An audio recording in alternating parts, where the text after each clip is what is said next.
Snow fell thick and slow over the rugged Montana plains on Christmas Eve, turning the world soft and white as if heaven itself were holding its breath. And Samuel Hartley, silent rancher, widower, and father of a little girl who barely smiled anymore, stood on the creaking train platform wondering if he had made the greatest mistake of his life by sending away for a mail-order bride in a moment of lonely desperation. He wasn't a man accustomed to asking for anything, much less companionship, but the long months of cold silence in his cabin, the empty chair across from him at supper, and the dark-eyed sadness in his daughter Lily had pushed him to sign that letter, to take a chance on a stranger who might warm the frozen corners of their home.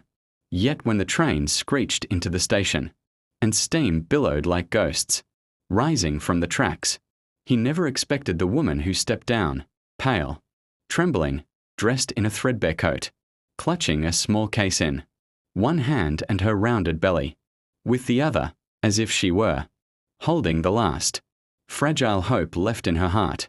Her name, he knew from their letters, was Evelyn Grace Turner, but the woman who approached him looked far more haunted than the shy, hopeful lady who had written of baking bread, tending gardens, and yearning for a peaceful life.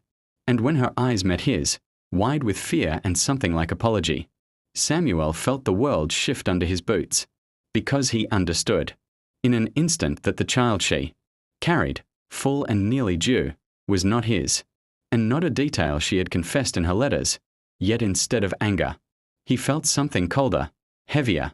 An ache he hadn't known was still inside him since his wife died, the ache of someone who has already lost too much to be cruel to another broken soul. So he tipped his hat, cleared the roughness from his voice, and simply said, "You Evelyn." And the way her shoulders sagged told him she had been prepared for harshness but not kindness. Lily peeked out from behind him, clutching her little rag doll, her breath fogging in the icy air, and Evelyn knelt despite her condition, her voice quivering as she whispered hello and offered the girl a tiny knitted angel she had made on the train, a gesture so gentle that even Samuel felt something warm flicker in his chest. But when she stood again, he saw her wobble, saw her hide a flash of pain, and that was the moment he realized the journey had been harder on her than she would ever admit. So without hesitation he took her suitcase, guided her toward the wagon, and tried to ignore the curious, judgmental stares from the townsfolk who whispered behind gloved hands. They all saw her stomach and calculated the dates. They all assumed Samuel had been fooled, and perhaps he had, but he had lived long enough to know that cruelty never helped anyone survive a Montana winter. The ride back to the ranch was quiet, filled only with the creak of wood and the howl of wind across the empty fields. But Samuel kept glancing at Evelyn, noticing the way she fought back tears as if terrified to speak, until finally she whispered the truth. The child belonged to a man who had promised marriage, used her, abandoned her, and left her disgraced in her hometown, forcing her to flee before she was cast out completely. She had not meant to deceive Samuel, but feared no man would accept her if she told the truth, and she had nowhere else to go. And if he wanted to send her back on the next train, she would understand.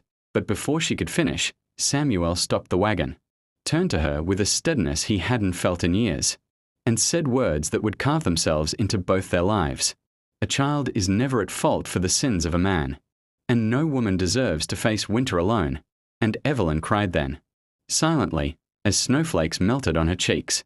When they reached the ranch, Samuel's cabin looked small but warm, smoke curling from the chimney, light glowing from the window where a single Christmas candle burned, Lily's doing, a tiny hope for something better. And when they stepped inside, Evelyn gasped softly at the simple beauty of it, the hand-carved furniture, the pine-scented garland Lily had hung crookedly around the mantel, the gentle hush of a home waiting for new laughter. Samuel made her tea.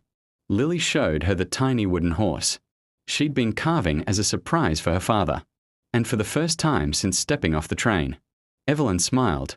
But that night, after Lily was tucked into bed and the fire crackled low, she stood by the window, hand on her stomach, fear clouding her eyes, whispering that she didn't deserve kindness after what she'd done, after arriving with a secret so heavy it might crush her chances of starting over.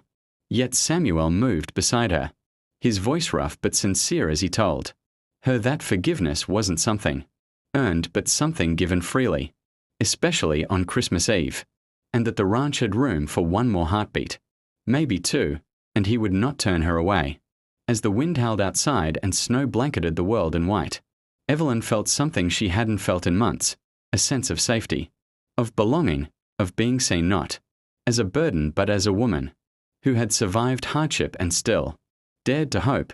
And Samuel, though he said little, felt the quiet stirrings of change, the possibility that this fragile, new family might heal the wounds in all their hearts. And as the fire burned low and the cabin warmed with their shared presence, the first miracle of Christmas settled gently over them. Not the miracle of romance, not yet, but the miracle of welcome, of trust, of a man opening his door to a mother and the child she carried, promising nothing but shelter and a chance at life, while outside the snow kissed the earth in soft blessings, marking the beginning of a story none of them would ever forget, so powerful, so tender, that listeners watching this channel tonight should subscribe right now to follow this journey, because the next chapter will reveal how love takes root in the unlikeliest places, growing stronger with every trial they face together.